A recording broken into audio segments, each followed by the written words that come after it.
Hey guys, welcome back to the channel. I'm Patrick King. Um, and, I was looking at the channel the other day and realizing that I hadn't posted anything it was the end of August of 2023 that I last posted. So it's been a little more than a year, and I'm not really a very big fan of that fact.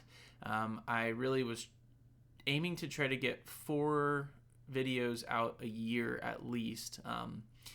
It takes me a really long time to record them and learn the songs and everything. So, I kind of didn't fully expect to achieve that. I did 3 videos in 2023 and 0 videos in 2024. So, I am still working on music. I've still been recording some stuff. I just haven't actually finished anything. So, um, I also have been really thinking over some changes to my approach to the channel that uh, I am going to be doing on this video. So, um,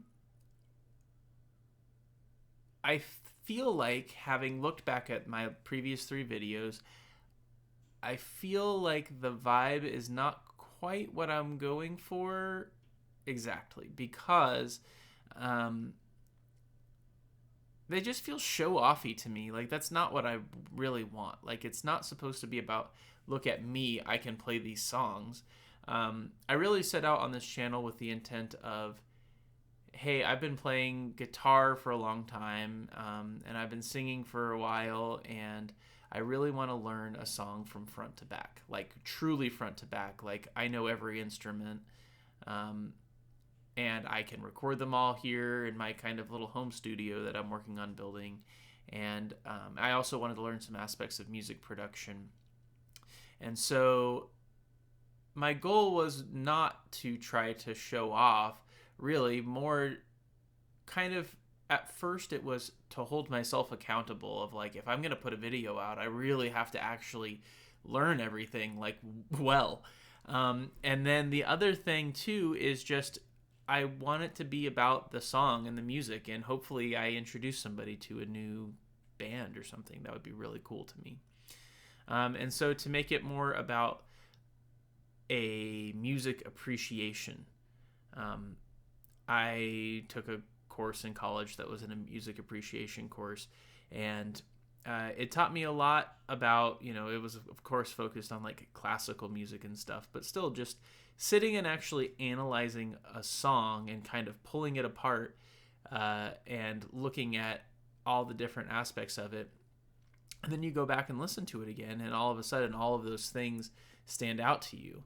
And that's really what I would like to try to do here too. I thought maybe having the visual of like different instruments all kind of playing at once would do that, but I don't feel like that actually is how it comes across. And so I think what I'd like to do is, I'm still going to do covers, but before I get into a cover, I think I would like to sit, because by the time I'm recording the cover and stuff, honestly, I've listened to these songs like so many times trying to learn them and stuff. So I think it would be cool to listen through the song in little snippets, because that's what YouTube wants you to do, and talk about little aspects of the songs and things that I think are interesting, and that stand out to me in my ear, and go through those things with the intent of, hopefully, the next time you listen to that song, between that and then hearing my cover of it, which is just inherently, no matter how hard I try, going to be different and probably worse than the original. But hopefully those things will combine to give you either a new appreciation of a song you already know, or hopefully just get you into a song or a band that you didn't know, and go check some of these guys out, because there's a lot of really good music out there. So that's my goal. We'll see if I achieve it, but yeah, okay, let's do it.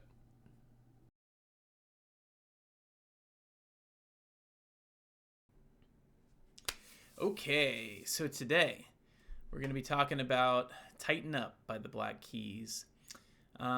And I think before we get into the specifics of the song, which I definitely want to talk about, I think it's kind of important to talk through just kind of where the band was at when this song came out and set some context around it. I really kind of think that's going to help bring this song to life a little bit because there's some interesting stuff behind it.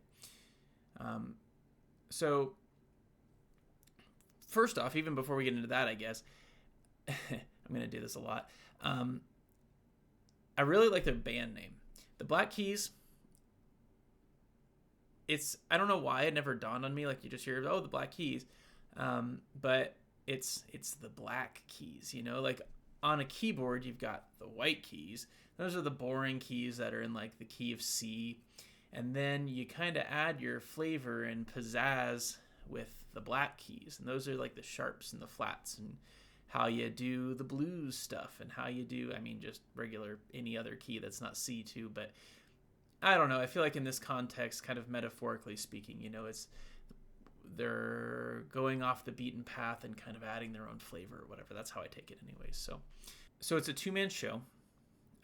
You've got Patrick Carney on the drums and Dan Auerbach on vocals and guitar. And I think he might also play the bass too.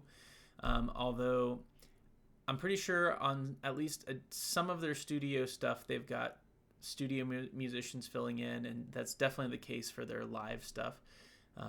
They've got, you know, backup musicians or whatever playing all the other instruments because they're only two guys and they can't do all of that stuff. They don't have the ability to multi-track live. So if you see them live, there's a bunch of other guys on stage with them. So the song we're going to talk about today is Tighten Up, which is on the album Brothers that came out in 2010. And this is really kind of the song that put the Black Keys on the map. So Brothers came out. Tighten Up is like the lead single on this album. And actually, I kind of thought this was interesting too. So they've got the lead single of Tighten Up.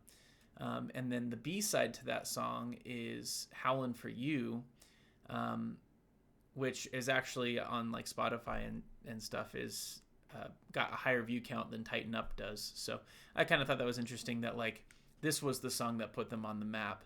And this was like their smash hit. But actually the B-side ended up being more popular. So if you check the album out, and I really hope you do, definitely check out Tighten Up.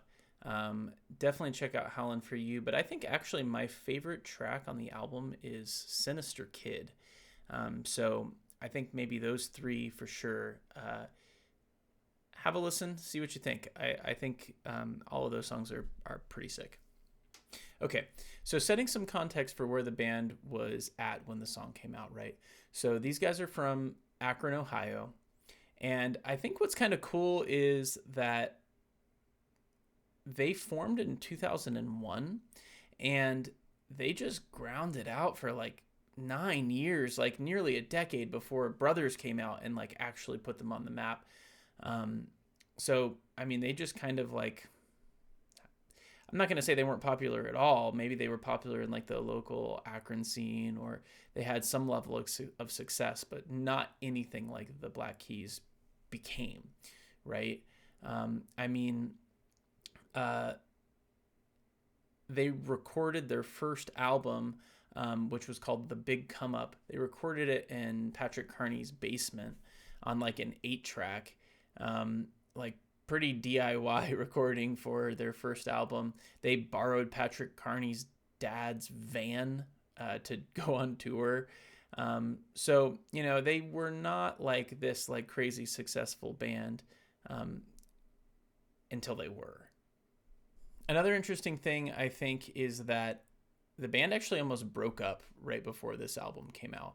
So apparently Dan Auerbach hated Patrick Carney's wife and just like couldn't really even be around her very much. And Patrick Carney was in the process of going through this divorce and he was just in like a bad place in life. And while that was happening, Dan Auerbach met a music producer named Mark Neal. And with Mark Neal started recording a solo album that probably kind of fittingly was called Keep It Hid, because he kept it a secret from Carney, and basically just like didn't want him to know about it. And then he found out about it, and then they had this big falling out. But I don't know, it's kind of that like meme where like you mine for diamonds for forever or whatever, and then you quit when you're like an inch away. Like that's kind of how these guys were. They were together for a decade and came very close to breaking up, and then they put this album out. And like I don't know if maybe all of that helped their creativity or put that emotion into the music or what it was, but yeah, they put this album out and just. And actually, an interesting tidbit too about that Mark Neal guy is, while he did produce all of the songs, and that solo album of Dan Auerbach came out actually before Brothers did, and Mark Neal produced all the songs on that album for him. He also produced all of these songs on this album, save for one, and that one is Tighten Up, the one we're going to talk about today. So Tighten Up was actually produced by a fellow that goes by the name of Danger Mouse, although his real name is Brian Burton, I believe. And he's kind of an interesting character in and of himself, because even though maybe you've never heard of him, I had never heard of him prior to kind of looking into some of the backstory of this song. He's kind of got his fingers in a lot of the rock scene out there. So like, for example, he's a member of the duo Gnarls Barkley. So it's Danger Mouse and CeeLo Green. He's a member of Broken Bells. He has production credits on like Gorillaz Feel Good Incorporated.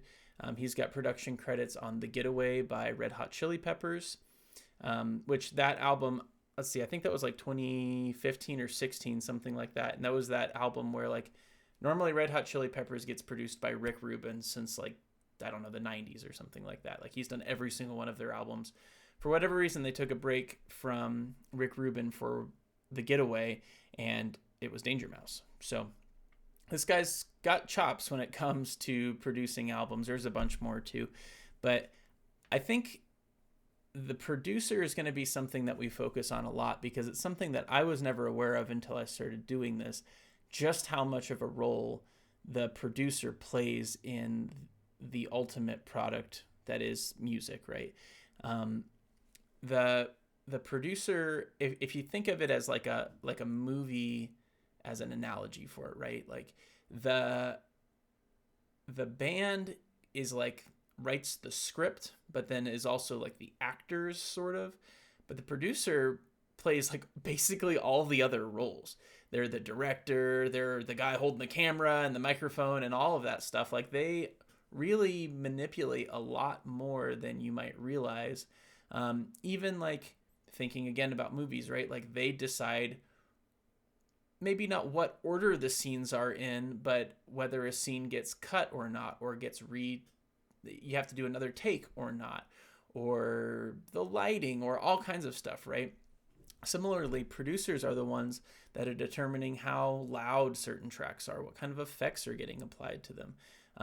All those little like weird nuanced things that you notice and enjoy in music, of like that little guitar riff that you can barely hear, or, oh, I never noticed that before. The producer intentionally is putting all of those things in just to add complexity and subtlety to this music, and they don't get enough credit for it, and I think it's kind of by design, but there's a lot of creativity that goes into music production that I want to try to highlight here. So anyway, Danger Mouse, class act. Okay, we're going to dig into the song here real soon, but I just found a couple other like small little factoids about the song that I thought were kind of interesting. So most of the album Brothers was recorded at Muscle Shoals Sound Studio in Alabama. And that kind of stood out to me because I've heard of Muscle Shoals before. It's a pretty famous place, but I thought it had closed in like the 80s or something like that. But apparently they like reopened it to record this album, and maybe they're recording there now. You may have heard of it because it gets mentioned in the Lynyrd Skynyrd song Sweet Home Alabama. I think they say something like, Muscle Shoals has got the Swampers, or something like that is the line. Now Muscle Shoals has got Swampers. And the Swampers were apparently the name for like the studio musicians that would fill in on tracks when bands were recording at Muscle Shoals. So I don't know, thought that was kind of cool. But yeah, the album was recorded there. Some other pretty famous songs that you might have heard of that were recorded at Muscle Shoals include like Wild Horses by the Rolling Stones. A decent amount of Bob Seger tracks, actually. You've got like Night Moves, Old Time Rock and Roll, Main Street were recorded at Muscle Shoals. I think most of Lynyrd Skynyrd's stuff was recorded there. What else? Oh yeah, the original version of Careless Whisper by George Michael was recorded there. I don't think that was ultimately like the studio version that got released, but apparently he originally recorded at Muscle Shoals. So I don't know, pretty famous, not Abbey Road famous, but a pretty famous U.S. Recording studio. So one last thing that might be kind of interesting, and I've always listened to this song on streaming, so I haven't held the physical disc of Brothers, but apparently there was this kind of like black coating that was put onto the CD, and like the name of the album and the name of the band and like all the track listing and stuff was printed on the CD, but then there was this like black label put over it so that the whole disc looked black, and it was heat sensitive. So the black would fade to clear as the disc got hot. So as you listened to the album in your CD player, in your Walkman or whatever, and like, I don't know, the laser is like heating it up, or I don't know if it's the motor or whatever, but it heats the disc. It gets kind of warm, and that warmth would cause that black coating to become clear, and you could read the track listing and stuff. So kind of a cool little touch, and something that I definitely wasn't aware of. Okay. So like we said, this is like a critical moment for this band. They've grounded out for 9 years together and haven't really had a crazy amount of success. And then now they put out this album and it just smash hit, like for real. I think the album won 3 Grammys or something like that. I think they also won a Grammy just for this track.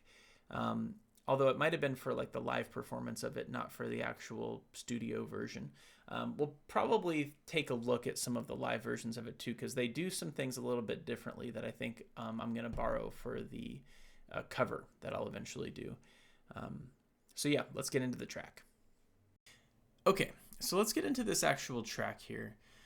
So what we've got here is I've taken the original track and I've split it out into the component tracks, but it's based off of the mixed version. So it's not perfect, but what it will allow us to do is to go in and listen to like solo versions of particular sections of the song. So if we want to just hear like the vocals or just the bass or just the drums or whatever, it'll let us do that, which I think is actually going to be fairly valuable in a couple of cases for this song. So let's start off and check out this intro.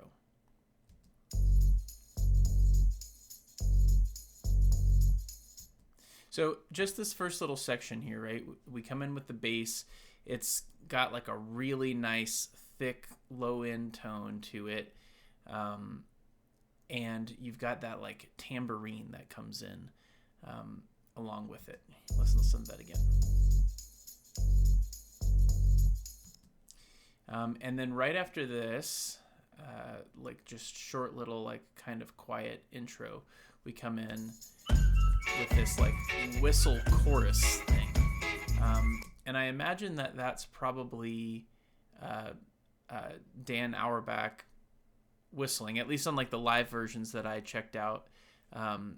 He's doing the whistling. And here it seems like it's a multi-track of, 2, 3, 4, something like that, whistles that have just been kind of recorded over each other to give this kind of like chorusy kind of a sound. We also at this stage introduce a syncopated guitar. syncopated being like off, it's on the upbeat. So we've got these like kind of guitar triads that are being played on the upbeat with like upstroke kind of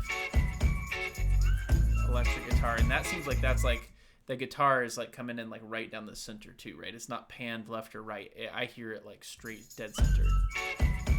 Whereas I'm noticing too the whistles, the multi-track is like the different whistles are kind of panned differently is what I'm hearing too. Like it doesn't sound like it's coming from the center. The two whistles are kind of different. So that's kind of interesting. And then we introduce this kind of guitar theme that comes in here at this point. This kind of little melody that comes in gets played over and over again throughout the song. And it's mostly left. Entirely left.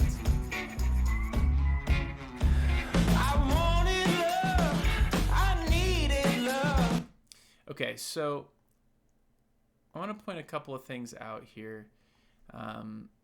Let's go check out first the solo vocals here, because I want to point out something that's like signature to Black Keys is the vocal approach. They've got this like filtered 1950s, like almost like low quality recording for the vocals. It sounds like muffled.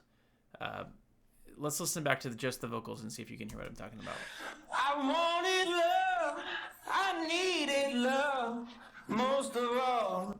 So, like some of what you're hearing there, the like distortion is like a digital distortion, and that just comes from the fact that like I cut this out from the original recording didn't have some of that like digital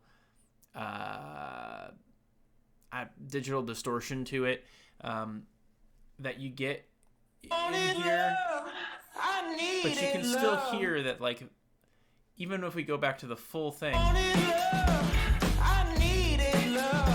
it's pretty unique sounding and intentional, and that's a key part of their sound. I also want to point one other thing out too. This breath that he takes here. So just check this out. Like, that's kind of what I'm talking about when I say like the producer has a big influence on the sound, right? Like you can see here, like it would have been very easy to just like cut this like little breath out and just removed it. And that would be cleaner to do. And like a lot of times probably is what would have happened.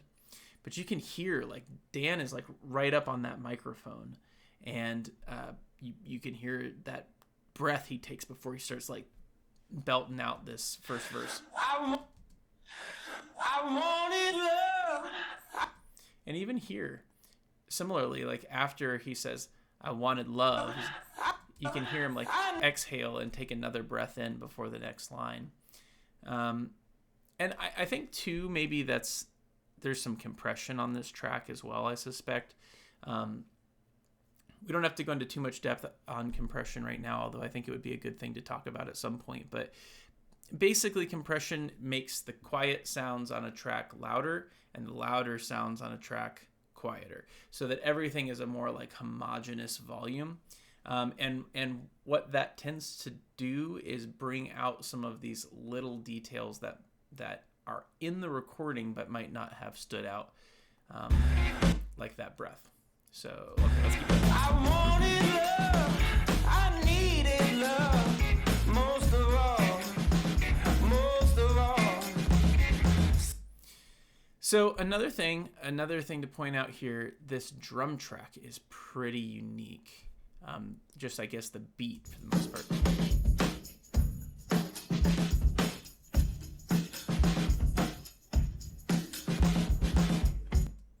So it's that like bass snare, a bassy and a snare. Like that's not a typical drum beat.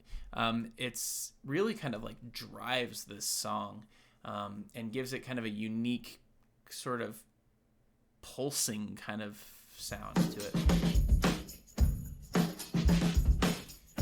And then if we bring in the bass on that too, check out how one thing I've learned from doing these covers is that like the bass and the drums, and especially the bass and the bass drum,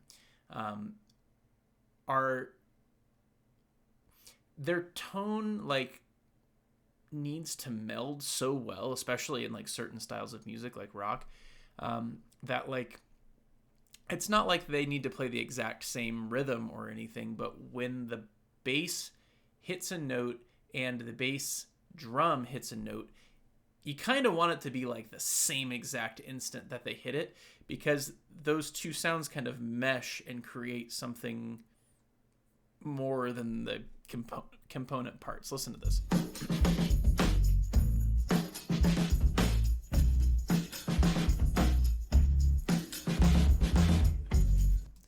Like the kick drum, the bass drum, it's like you almost don't hear it, and it just gives some more punch to the bass guitar instead. Like it just makes it makes the bass guitar like hit harder or something. So that's definitely something to kind of start paying attention to as well. Let's keep going here. Someone said true love was dead, and I found a fall for you. So they're getting ready to come in with the next little guitar break here, and you can kind of see I've put these markers in here just kind of for myself, but the way the song is split up here, right? So we've got, this is like that like bass and tambourine intro, and then this is like the whistle bit, and then this is the section that like introduces us to that guitar theme that I was kind of mentioning. And this one is the one where it's like panned hard left, pretty like low down on the guitar neck, so like lower pitch, right? And then this gets repeated again, and that guitar is still there, but you hear how like it's kind of quiet. It's kind of like it's introducing that little melody, but it's kind of lost with like the whistle and stuff, right? So then after that first verse section, we come back with repeating this melody again. And this melody kind of acts as sort of like the chorus of the song, because there's no like vocal lyrical refrain to this really. It's just like 4, or depending on how you count it, 5 verses, and that like guitar refrain kind of acts as the chorus instead. And we'll skip ahead to that, and I want you to pay attention to like that same low guitar is left. Now though, there's another guitar that's louder and an octave up, panned hard right. And you almost can't hear this one.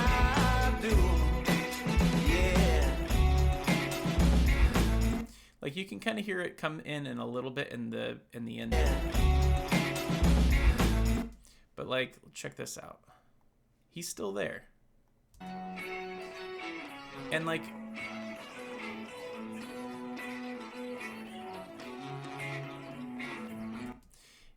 you almost can't hear because the right panned guitar, while panned right is not full right, and so it's still kind of bleeding into this left track. But you can hear that low guitar. And here's the right side. Much higher up on the neck, higher pitch, much louder. And maybe we'll check out how they like mesh together as well. And I'd also point out, so there's those two guitars, left, right, panned, and then there's still that like syncopated chord guitar that's like straight down the center as well. Yeah. Cool. So there's your theme, and I guess like he does come in with some vocals over it, but it's not a chorus. It's just kind of filler. What can I do? Yeah. What can I do? Yeah. Take my we're back to just the chord guitar, bass, drums, and we're on to verse 2 basically here. We'll move. But my heart remains loving you, baby child. Tied it up on your Check out that drum. And the other thing to point out here is there's this thing called, I think it's called like the cocktail party effect or something like that, where like they can play a track of like 10 people talking at once that have all been kind of recorded over each other. And if they play it for somebody, they can't understand anything. It just sounds like gobbledygook. Everybody's talking at once all over each other, and you can't pick anything out really. But then if they take and play, picture those are separate tracks, kind of like what we've got here, right? If they play one person first and let you hear just like a little bit of that person's voice first, and then bring in all of the other people's voices on top of it, it's that same chaotic mishmash of 10 voices, but because you were able to hear that person's voice first, now you are able to pick that voice out in the crowd. And it's kind of like when you're at like a busy restaurant or a concert or a bar or whatever, and like you can hear your friends that are talking to you even though there's so much other stuff going on, because it just having that little cue helps your brain filter that out, right? So I kind of like this separating out these isolated tracks for the same exact reason, because hopefully by taking these out and just listening to little snippets of each one of these helps you now go back to the original song and hear all of these component pieces. And I'll point out to you something here to this point, right? As we listen to this drum, the tambourine's still going. It's been going this whole time, and it's not a separate track, so it's a little bit hard to pick out. But like, do you hear that same tambourine from the beginning here now?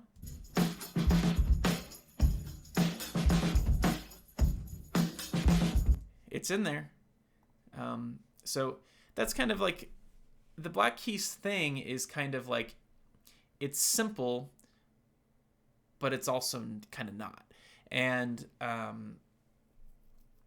with more complicated music, I mean, there's even more layers of this going on, right? So looking forward to kind of digging into more music like this. But anyway, let's keep going. We're on verse 2. We said the name of the song.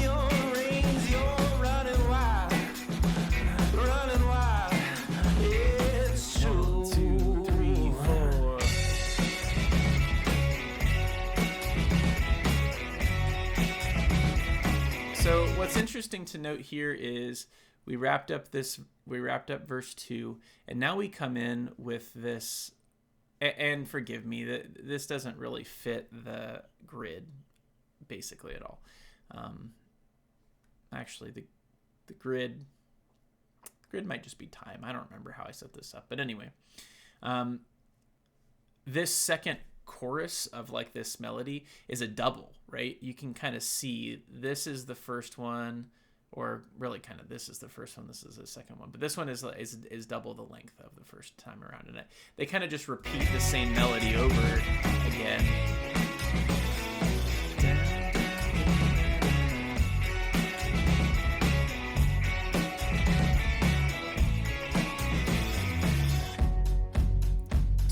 So, and here's another interesting thing that I've noticed while going through this song, right? So back here at the end of verse 2, they like to do this little fill, right?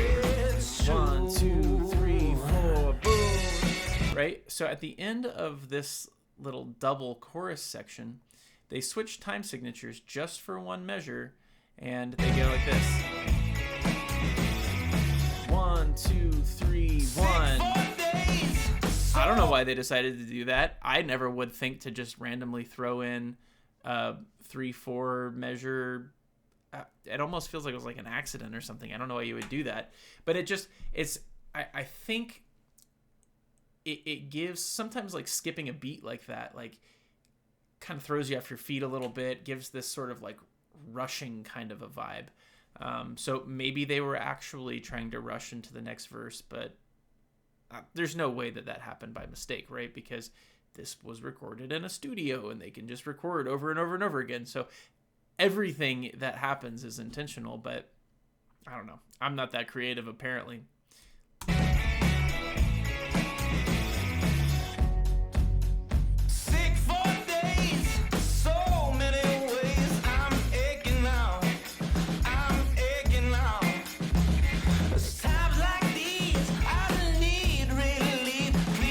Just check out the bass during this verse, just since we haven't focused on only the bass yet.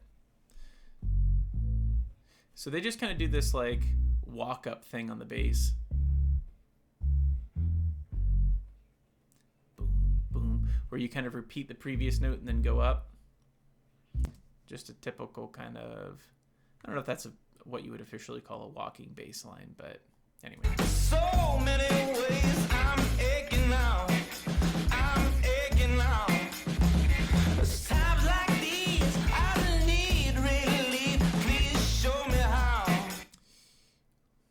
What else could be interesting to look at with this split? I wonder, I mean, you can of course like mute the vocals and just have the rest of the music, and you can definitely hear how like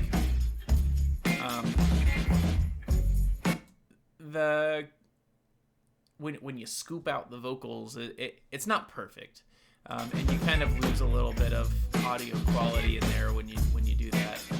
But little karaoke action there. Could be interesting to hear like what it sounds like with no drums. So many ways you lose a lot when you cut the drums out, dude. It's boring. Like these, or like no bass.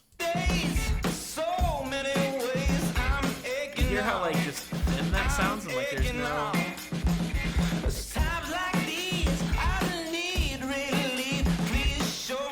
The bass is so important to this song. The bass is one of those instruments where, like, I don't know, people feel like it doesn't get enough attention or something, right? Like, it's the kind of thing where you notice it when it's not there. Okay, let's keep going. Show me how to get right. Okay, we're repeating that melody again. You hear that separation between left and right? When I was young. Now we've got, okay, now we're on verse 4. There is a hard right panned organ that comes in just for this verse. Hear that? When I was young and moving fast, nothing slowed me down. Oh, slowed me down. I don't know which of these tracks that ended up on. I suspect it's guitar. Let's see if we can find it.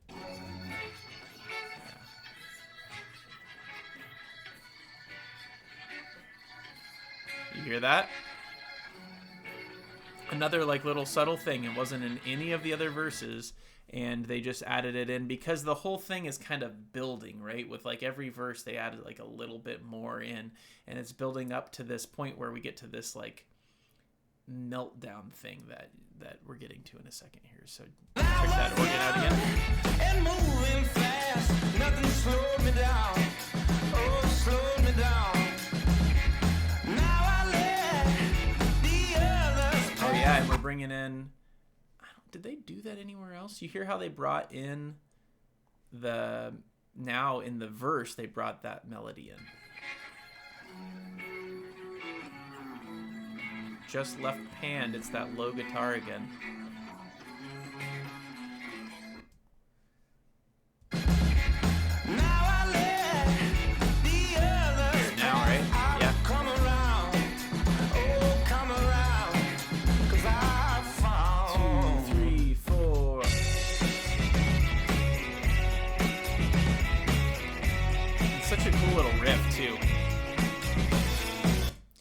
Like, it's simple, just like pretty sure like a pentatonic blues scale type of a thing, but it's pretty cool. And another thing, and maybe this is too basic to point out, but I don't know, if you're not a drummer, maybe you don't notice it, but like all of these different little sections, and you'll notice this because it happens a lot in in rock music, the start of every new section is just crash cymbal, almost guaranteed, right? Like coming into here, it's just like a unconscious cue to the listener, like we're going to a new section of the song. Listen. Hear that?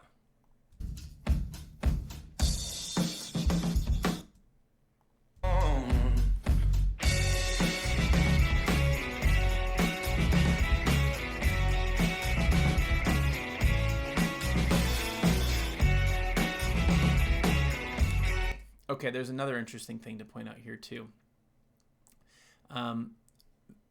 In behind all of these melody sections, there's a left panned guitar that's got this like da da da da da da da da da da da da da da da kind of thing going on. Let's see if we can find it. Yeah. You hear that?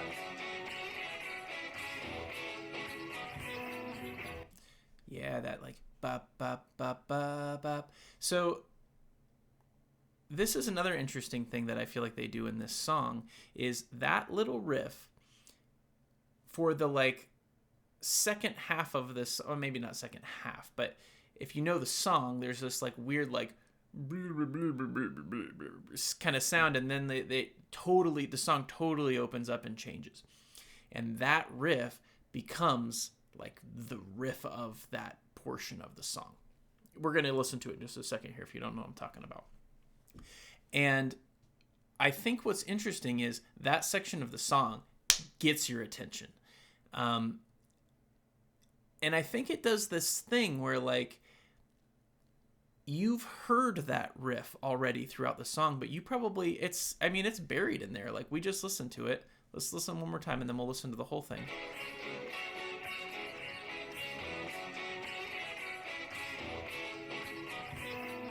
Right? Now, see if you can pick it out in the full mix.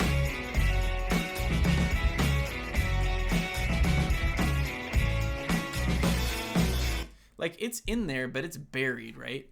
So, but you heard it. And so when it comes back, full volume, played by both guitars on both speakers, it's immediately recognizable to you because it was already in your head. Right? And so they do that meltdown. They come in with that riff. It's a pretty simple riff. It's just like eighth notes or whatever being played on guitars with like some chords. It's nothing special really, but it hits. Check it out.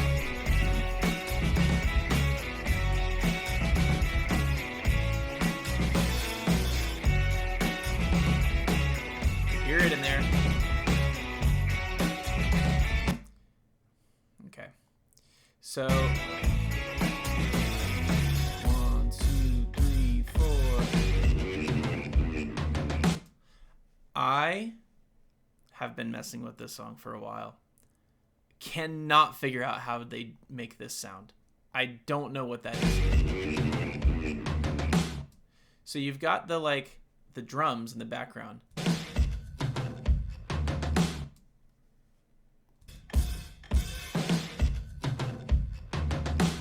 And then you've got, at least it's in the guitar track here. Let's do this.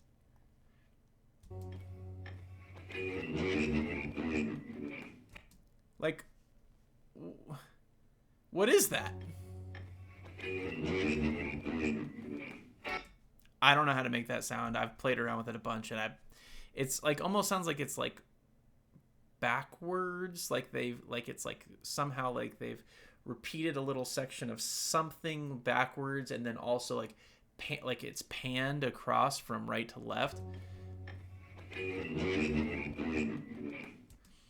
But I have no clue what that is. But it's a pretty cool sound when it comes in. And then here's that riff.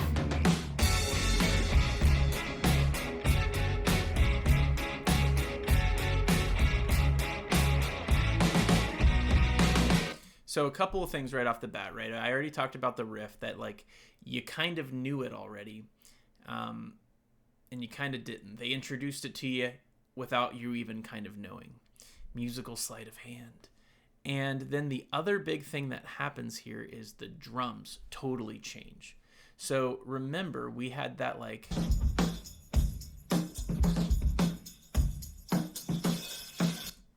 Okay, and then now we're going to like a more just like straight up standard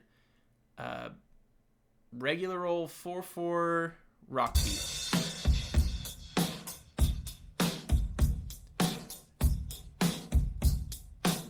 Okay, and the tempo has slowed down, but like not a lot, like 10% slowed, maybe a little bit more. We went from like, I think this is at 110 beats per minute.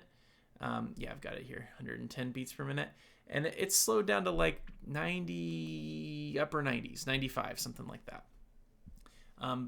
But it's enough that it gives this portion of the song this sort of draggy, sluggish kind of a vibe, but in a, that sounds bad, in like a positive way. It gives it this kind of like funk swag kind of thing going on. I don't know.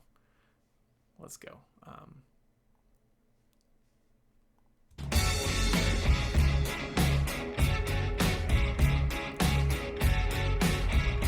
Like, do you hear? That's just a little bit slower. If we're like back here. 3, 4, 1, 2, 3, 4. Versus 1, 2, 3, 4. 1, 2, 3, 4. Living just to keep going just to be sane. All the while I know it. Such a shame. I don't need to get steady. So I didn't originally think of this as a verse, but it is kind of, it is basically like a fifth verse. Need to get steady. I know just how I feel. Telling you to be ready. My dear.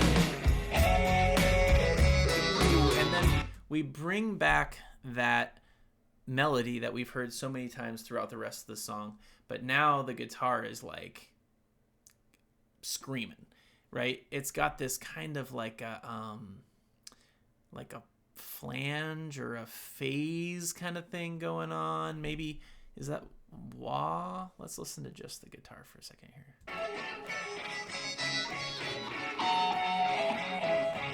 Now we're losing a little bit. Is it in there? Yeah. A little bit of it ended up in like this vocal track because of the way I split these up. So we're going to go for all of these tracks are playing right now.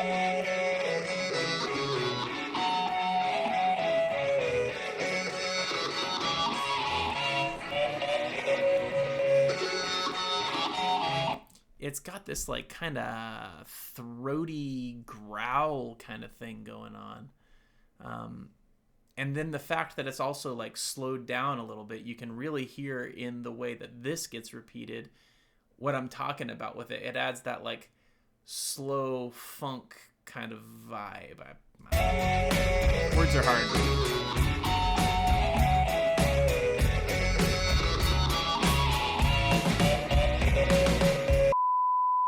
Hey, video editor Patrick here. Apparently when I was recording this section, I decided it was okay to run out the last 30 seconds or so of the song and just let it play. And the YouTube algorithm disagrees. So I'm here to split that section up. And I guess I'll take the opportunity to remind you to please go subscribe to the channel. Go smash that like button and leave some comments down below or whatever I'm supposed to tell you to do. Okay, bye.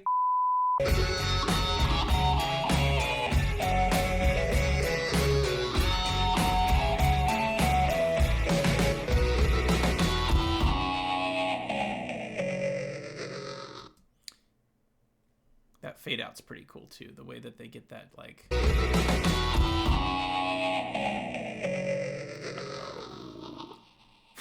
don't know. Cool song. I don't think there's too much more to point out. So we might as well get into the cover. Let's do it. 2, 3, 4, 1, 2, 3, 4.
Okay, well, that does it for this one.